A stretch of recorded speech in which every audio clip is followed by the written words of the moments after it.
ఈ వీడియోలో మనం మెయిన్గా భరణి గారి గురించి కొంచెం అయితే మాట్లాడుకోవాలి. సో కొన్నిసార్లు తను విలన్ లెక్క కనబడతాడు, కొన్నిసార్లు తను మంచోడు లెక్క కనబడతాడు. సో విలన్గా ఎక్కడ అనిపించిందని చెప్తా, అలానే మంచోడని ఎక్కడ అనిపించింది కూడా చెప్తా. సో వీడియో చూడండి, వీడియో వచ్చిన తర్వాత మీకు అర్థమైపోద్ది నేను చెప్పిన పాయింట్ ఎగ్జాక్ట్గా. సో ఇంకోసారి అనిపించిండే, సో ఒకటి ఉంటుంది అబ్బా ఏదైనా కూడా. సో నిన్నటి వీడియో కూడా మనం మాట్లాడుకున్నాం, మనం తినే ప్రతి అంటే ఒక ఉంటుంది కామన్ ఒక ప్రతి మెతుకు పైన దానికి ఆ తినే అర్హత ఎవరికి ఉందనేది రాసి పెట్టి ఉంటుందంట. సో దానికి నాకు అనిపించుండే. సో నిన్న కూడా ఇదే టాపిక్ గురించి మనం డిస్కస్ చేసిన. ఎస్పెషలీగా ఇప్పుడు మళ్ళీ ఎందుకు మాట్లాడుతున్నా ఈరోజు సంజన అలానే ఫ్లోరా, సో వీళ్ళ విషయంలో మళ్ళీ అయితే నాకు రిపీట్ అనిపించుండే. సో పాపం వాళ్ళు ఎంత బాగా ఆడినా కానీ వాళ్ళకు అది డిజర్వింగ్ లేనప్పుడు ఎంత ఆడినా ఏం లాభం అక్కడ నాకు అనిపించింది అనమాట. సో ఏ సిచ్యువేషన్ కూడా చెప్తా. సో అదే సిచ్యువేషన్లో నాకు భరణి గారిని చూసినప్పుడు నాకు కొంచెం కోపం అనిపించిండే. సో తన డెసిషన్ ఎందుకో కొంచెం ఇట్లా కాకుండా ఈ విధంగా ఆలోచిస్తే బాగుండు కదా అని అనిపించిండే. సో నేను కూడా ఆ పాయింట్ మాట్లాడుకుందాం. పాయింట్ మాట్లాడిన తర్వాతకి మరి మీరేమనుకుంటున్నారో ఆ ఒపీనియన్ కింద కామెంట్ చేయండి. సో ఇక మొత్తానికి అయితే ఇప్పుడు లాస్ట్ 3 days నుంచి పెట్టే టాస్క్ అయితే మొత్తం కంప్లీట్ అయిపోయినాయి. ఇప్పుడు ఎవరైతే డేంజర్ జోన్లో ఉన్నారో అందరూ నుంచి కొందరు సేఫ్ అయిపోయారు అనమాట. మరి సేఫ్ అయిన వాళ్ళు ఎవరు అనేది మీకు thumbnail చూస్తే అర్థమైపోద్ది. బట్ వాళ్ళు ఏ విధంగా సేఫ్ అయ్యారు కూడా మనం వీడియోలో మాట్లాడుకుందాం. సో వీడియో చూడండి, చాలా ఇంట్రెస్టింగ్ ఉంటుంది. సో ఫస్ట్ నేను అడిగేది, మీకు నేను చేసే వీడియోస్ నిజంగా నచ్చినట్టయితే లైక్ చేయండి, షేర్ చేయండి, అలానే don't forget to subscribe our channel chicken mix. ఇక మనం డైరెక్ట్ టాపిక్లోకి వెళ్దాం. సో ఇప్పుడు చెప్పినా కదా, మనం లాస్ట్ 2 days నుంచి కూడా ఒక టాపిక్ మెయిన్గా హైలైట్ అయిపోతుండే. ఏంటిదంటే భరణికి ఎస్పెషల్లీ ఇక్కడ దివ్య ఒకవైపు తనుజ, వీరిద్దరి మధ్యలో ఇక్కడ ఈమెతోటి అంటే భరణితోటి రిలేషన్ అనేది దూరం అయిపోతుందని చెప్పేసి తనుజ ఫీల్ అయిపోతుంది. ఎందుకంటే దివ్య వచ్చిన కాడి నుంచి సో తనుజ కొంచెం ఎల్లడంగా ఫీల్ అయిపోతుంది. నన్ను మా నాన్న పట్టించుకోవట్లేడు, సో నాతో అంత కాంటాక్ట్ ఏమి ఉండట్లేడు, ఎప్పుడు చూసినా కూడా దివ్య ఏమంటే ఉంటుందని చెప్పేసి తను ఫీల్ అయిపోతుంది అనమాట. సో ఈ డిస్కషన్ ఇంకా అది ఎంత డిస్టెన్స్ అనేది చాలా పెరుగుతుండేసరికి సో భరణి గారు మనకు చూపించిన ఎపిసోడ్ అయితే తన దగ్గరికి వెళ్ళి అడిగిన అనమాట. సో నేను నీతో మాట్లాడాలనుకుంటున్నారా, ఒక 5 minutes నాకు టైం ఇవ్వరని చెప్పేసి అన్నాడు. సో స్టార్టింగ్లో తర్వాతకి ఓకే నాన్న మాట్లాడుకుందాం అని చెప్పేసి అన్నాడు. తర్వాతకి కొద్దిసేపు తర్వాతకి వాళ్ళిద్దరు మాట్లాడుకున్నారు. సో ఎందుకు తనుజ సో అక్కడ తను ఎందుకు ఫీల్ అయిందని తను అర్థం చేసుకున్నాడు. ఇక్కడ భరణి అర్థం చేసుకున్నాడు. సో భరణి అర్థం చేసుకుని తనుజకు క్లారిటీ ఇచ్చింది అనమాట. సో దివ్యతోటి ఎందుకు నా రిలేషన్ ఈ విధంగా ఉంది సో అని మొత్తం రీజన్ చెప్తుండు. ఎందుకంటే ఇప్పుడు నేను నిన్ను ఏ విధంగా అయితే చూసుకుంటానో సేమ్ నాలాంటి పర్సన్ని నేను ఇక్కడ కళ్యాణ్లో చూసిన ఒకటి పాయింట్. అలానే నాకు దివ్య హౌస్లోకి వచ్చే నన్ను చూసినప్పుడు కొంచెం పాజిటివిటీ అనిపించింది. ఆ అమ్మాయి అలా ఉన్నాను పాజిటివ్గా అనిపించిండే. సేమ్ టైం ఏంటంటే తను ఎవరు నీకు కాంపిటీషన్ అన్నప్పుడు నా పేరు చెప్పడం నాకు నచ్చింది. సో నాకు కాంపిటీషన్ ఖచ్చితంగా భరణి గారు అనుకుంటుందని చెప్పేసి. ఇంకోటి ఏంటంటే నన్ను బిగ్ బ్రదర్ లెక్క నాతో మాట్లాడుతున్నాను అనమాట ఆ విధంగా. సో నాకు నచ్చింది అందుకనే నేను తన దగ్గర క్లోజ్గా ఉంటున్నా తప్పించి వేరే విధంగా కాదు. సో నువ్వు కూడా అర్థం చేసుకో. ఎందుకంటే ఇప్పుడు రీతు మీరందరూ మాట్లాడినప్పుడు ప్రతిసారి అయితే నేను అక్కడికైతే రాలేను కదా. సో అట్లా అని కొద్దిగా డిస్టర్బెన్స్ అయితే ఉంటుంది తప్పించి నా ఫస్ట్ ప్రియారిటీ అయితే ఎప్పటికైనా నువ్వే, అర్థం చేసుకో. నేను ఆమెతో ఉన్నా కూడా ఎవ్రీడే నీ గురించి ఆలోచించకుండా అయితే ఉన్నాను.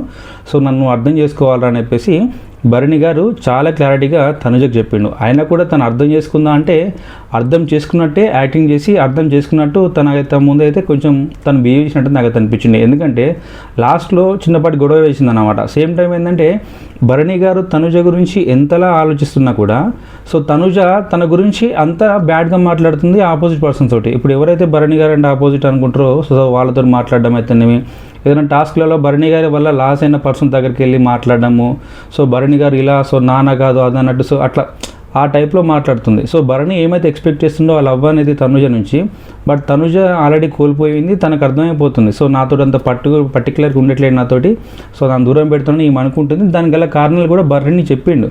కాకపోతే ఈమె అర్థం చేసుకోలేని సిచ్యువేషన్లో తనుజ ఉంది. అందుకని అంటున్నా. సో ఒక మెయిన్గా ఈ గ్యాప్ ఎందుకు వచ్చింది అనేది ఇక్కడ భరణి గారు క్లారిటీ ఇచ్చినా కూడా తను అర్థం చేసుకోవట్లేదు. సో ఇంకోటి ఏదైనా టాస్క్లో కూడా చిన్నపాటి గొడవ ఉందన్నమాట. ఎస్పెషల్లీ తనుజ వచ్చేసి భరణి గారిని ఒక కామెంట్ చేస్తుండే. సో కామెంట్ చేసుకుంటూ మాట్లాడుతూ ఇండైరెక్ట్గా ఇక్కడ దివ్యని హర్ట్ చేసినట్టు కొంచెం తనను టార్గెట్ చేసినట్టు అనిపించింది తనుజకి, దివ్యకి.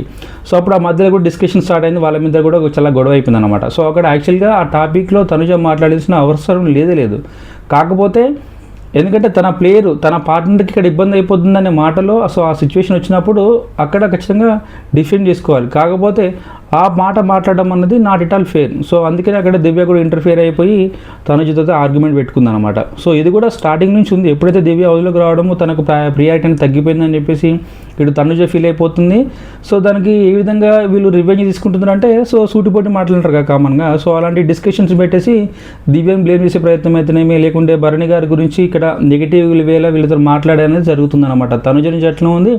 ఇక ఒకవైపు ఇక సంజన గారు అయితే మొత్తానికి ఏడుస్తుంది అనమాట. సో నేను అన్నయ్య లెక్క ఫీల్ అయిపోయినా స్టార్టింగ్లో నేను అలానే తనతో ఉన్నా, కాకపోతే భరణి అన్న ఇప్పుడు నేను అనుకున్నా కానీ బట్ నేనెంత ప్రేమతో ఉంటే ఏం లాభము, అక్కడి నుంచి కూడా గదే ప్రేమ ఉండాలి కదా అని చెప్పేసి తను చెప్తుంది. కాకపోతే సిచ్యువేషన్స్ ఉంటాయి అబ్బా హౌస్లో, ప్రతిసారి కూడా అందరూ ఒకటే విధంగా ఉండాలని ఉండే కాబట్టి తను అర్థం చేసుకోలేకపోతుంది. తనకు ఫేవర్ జరిగినప్పుడు భరణి అన్న గుడ్ అంటది. సో తనకు కొంచెం నెగిటివిటీగా అయిపోయినప్పుడు, అంటే కొంచెం తనకు భరణి నుంచి ఎలాంటి సపోర్ట్ అన్నప్పుడేమో భరణి బ్యాడ్, సో భరణి నుంచి సపోర్ట్ వచ్చినప్పుడేమో భరణి గుడ్.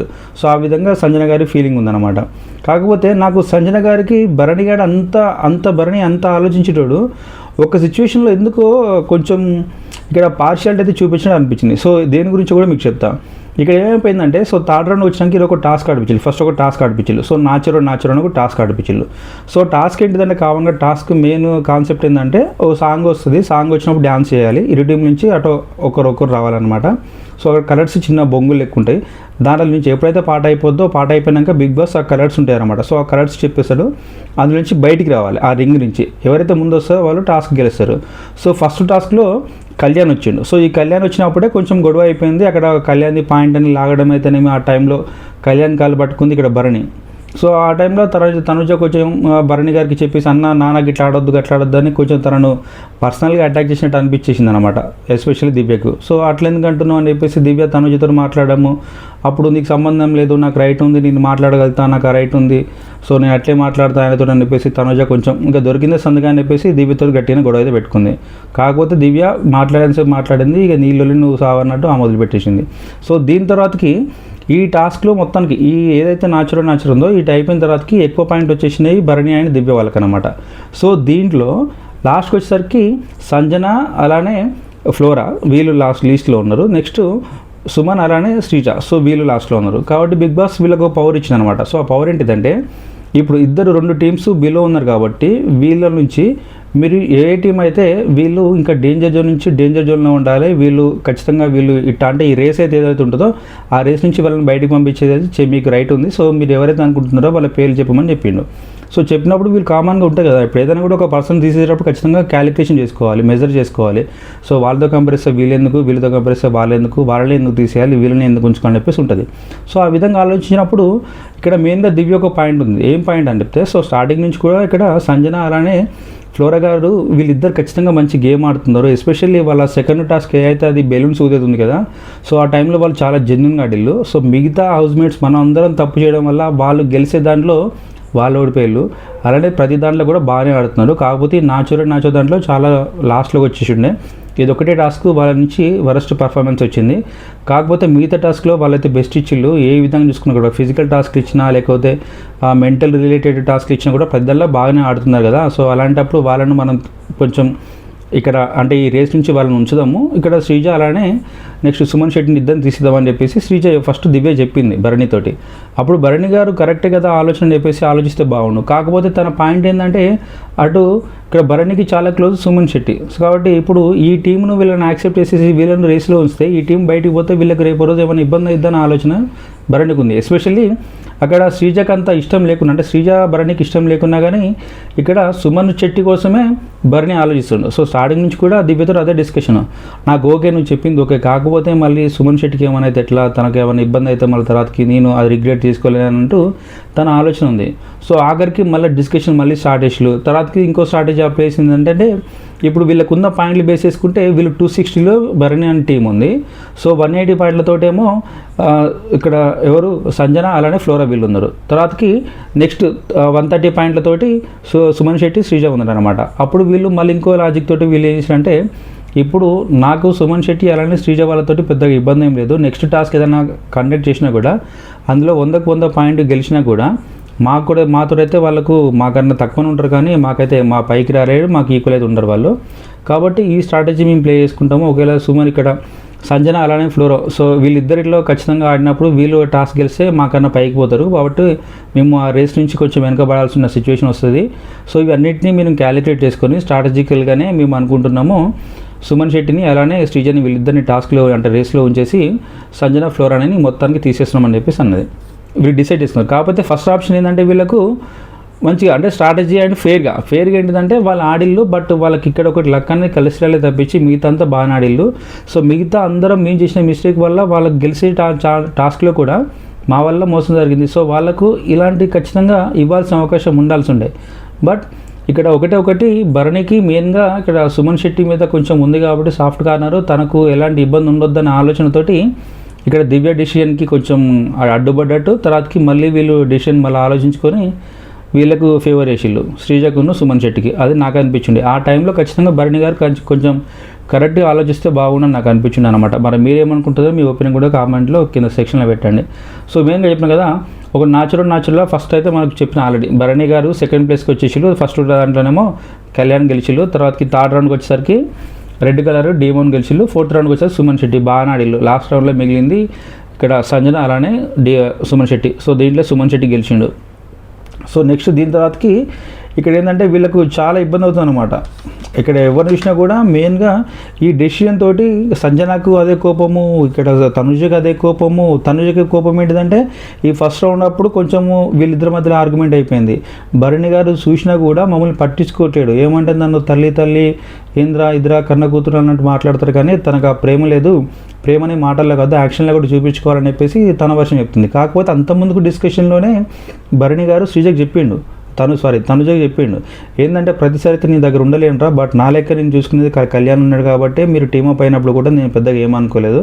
సో ఇక్కడ నేను ఈమెతో టీం అయినా కూడా నీవు సేఫ్ జోన్లో ఉన్న వాళ్ళు ఏమైనా ఆలోచనతో ఉన్నా, సో దాన్ని అర్థం చేసుకోవాలని చెప్పేసి చెప్పినా కూడా ఓకే నాన్న అని చెప్పేసి మళ్ళీ తన గురించి బ్యాడ్గా మాట్లాడడం అనేది నాట్ ఎట్ ఆల్ ఫేర్ అని నాకైతే అనిపించింది. సో తర్వాతకి ఇంకో టాస్క్ ఏంటంటే పిరమిడ్ కట్టు పాయింట్స్ పెట్టని చెప్పేసి ఒక లాస్ట్ టాస్క్ కండక్ట్ చేసిళ్ళు. ఈ టాస్క్లో ఏంటంటే మొత్తం ఒక 6 లేయర్స్ గ్లాసెస్ ఉంటాయి అన్నమాట. ఫస్ట్ 6 లేయర్స్, తర్వాత 5, తర్వాత 4, 3, 2, 1. సో దీంట్లో ఎవరైతే ఫస్ట్ కరెక్ట్గా కడతారో వాళ్ళు ఈ టాస్క్లో గెలిచినట్టు. సో దీంట్లో ఫస్ట్ గెలిచింది కళ్యాణ్ అండ్ తనుజ. వీళ్ళు పర్ఫెక్ట్గా గేమ్ ఆడిళ్ళు, ఎలాంటి చిన్న మిస్టేక్ లేకుండా గేమ్ ఆడిళ్ళు. సెకండ్ సో కళ్యాణ్ తనుజ తర్వాతకి ఖచ్చితంగా ఆడితే రీతు అండ్ డిమాన్ వాళ్ళే గెలిచాలి. కాకపోతే వీళ్ళు ఎట్లుందంటే లాస్ట్ టైంలో కొంచెం రీతు చేసిన చిన్న మిస్టేక్ వల్ల, తన తొందరపాటు వలన ఇక్కడ ఈమె దెబ్బకు ఇక్కడ డిమాన్ అబ్బా అన్నట్టు అనిపించింది. ఎందుకంటే తను సెకండ్ ప్లేస్ అని వచ్చేది, కొంచెం నిదానంగా ఆడితే రీతు వాళ్ళు సెకండ్ ప్లేస్ కానీ వచ్చేది. కాకపోతే ఆ తొందరపాటు ఏదైతే ఉందో ఆ టైంలో లాగే టైంలో దగ్గరికి తీసుకునే టైంలో దాన్ని అప్పుడు అది బ్యాలెన్స్ కోల్పోయి మొత్తానికి కింద పడ్డాయి. తర్వాతకి మళ్ళీ ఎక్కడైతే గ్లాసులు మొత్తం కింద పడతాయో వాటిని మళ్ళీ అక్కడి నుంచే మళ్ళీ పేర్చాలి. సో అప్పుడు చాలా లేట్ అయిపోయింది. ఆ లేట్ అవ్వడం వలన ఎవరైతే బ్యాక్లో ఉన్నారో వాళ్ళందరూ ముందుకు వచ్చేసి వాళ్ళు టాస్క్ దరదాలను కంప్లీట్ చేయడము, దానికి ఎఫెక్ట్ ఏంటంటే ఈమె 4th ప్లేస్ పడిపోయింది.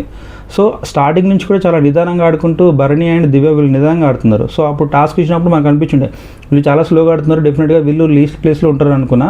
కాకపోతే ఎప్పుడైతే రీతు అండ్ డిమాన్ వాళ్ళది కింద పడ్డదో సో ఆ టైంకి వీళ్ళు ఆడిన ఆటకు అదే కంటిన్యూటీ చేసుకుంటా వీళ్ళు సెకండ్ ప్లేస్కి వచ్చేసిళ్ళు. తర్వాతకి ఎట్లాగో ఇక డిమాన్ అండ్ రీతు వాళ్ళు వచ్చేసిళ్ళు. తర్వాతకి 4th కళ్యాణ్ అండ్ ఇక్కడ వీళ్ళు వచ్చేసింది అనమాట. సో థర్డ్ ప్లేస్లో వీళ్ళు ఉన్నారు. ఫస్ట్ దివ్య అండ్ భరణి వీళ్ళు, నెక్స్ట్ సుమన్ శ్రీజనేమో థర్డ్ ప్లేస్కి వచ్చిళ్ళు. సో లాస్ట్కి వచ్చేసరికి రీతు అండ్ డిమాన్. సో ఆ టైంలో రీతు చేసిన ఆ చిన్న మిస్టేక్ వలన అసలు ఎస్పెషల్లీ డిమాన్కి కోపం వచ్చింది. కోపం వచ్చేసి చాలా కొంచెం తనకి బాగానే సీరియస్ అయింది. ఎందుకంటే ఆ మిస్టేక్ ఇప్పుడు చేయడం వలన మనం డేంజర్ జోన్లో ఉన్నాము, మేబీ చెప్పలేము. ఈ డేంజర్ జోన్ ఉంటే మనకి ఏం జరిగేది తెలియదు, సేఫ్ జోన్ ఉంటే బాగుండు కదా అని చెప్పేసి తన ఇంటెన్షన్. సో బట్ తన వల్లనే గేమ్ మొత్తం లాస్ట్ అయిపోయిందని చెప్పేసి రీతు అయితే కొంచెం ఎమోషనల్గా క్రై అయిపోయింది. సో దీని తర్వాతకి బిగ్ బాస్ చెప్పిండు ఇంత తర్వాత అయితే మొత్తం టాస్క్ కంప్లీట్ అయిపోయినాయి. ఇక నుంచి పాయింట్లు ఎంత ఉందో మొత్తం కౌంట్ చేద్దాం. తర్వాతకి భరణి గారికి 340 పాయింట్స్, తనుజ అండ్ టీమ్కి 310, సో రీతు అండ్ టీమ్కి 270, సుమన్ శెట్టి వాళ్ళ టీమ్కి 190. సో బిగ్ బాస్ చెప్పింది ఏంటంటే హైయెస్ట్ పాయింట్స్ గ్రాప్ చేసినటువంటి భరణి అండ్ దివ్య వాళ్ళు డేంజర్ జోన్ నుంచి సేఫ్ జోన్లోకి వచ్చేసినట్టు, అంటే వీళ్ళు హౌస్లోకి రావచ్చు, వీళ్ళకి పర్మిషన్ ఇచ్చింది బిగ్ బాస్. సో తర్వాతకి తనుజ అండ్ కళ్యాణ్ టీంలో వీళ్ళు సెకండ్ ప్లేస్లో ఉన్నారు, వీళ్ళు కూడా హైయెస్ట్ పాయింట్ వచ్చినాయి సెకండ్లో. కాకపోతే ఇక్కడనే చిన్నపాటి ఒక ఏమంటారు దాన్ని త్రికాస్ పెట్టినాయి అనమాట. మీకు ఇద్దరికైతే పర్మిషన్ లేదు, ఇద్దరు ఎవరో ఒకరు రావచ్చు అని చెప్పేసి చెప్తే వాళ్ళు కూడా ఒకసారి డిసైడ్ చేసుకున్నారు.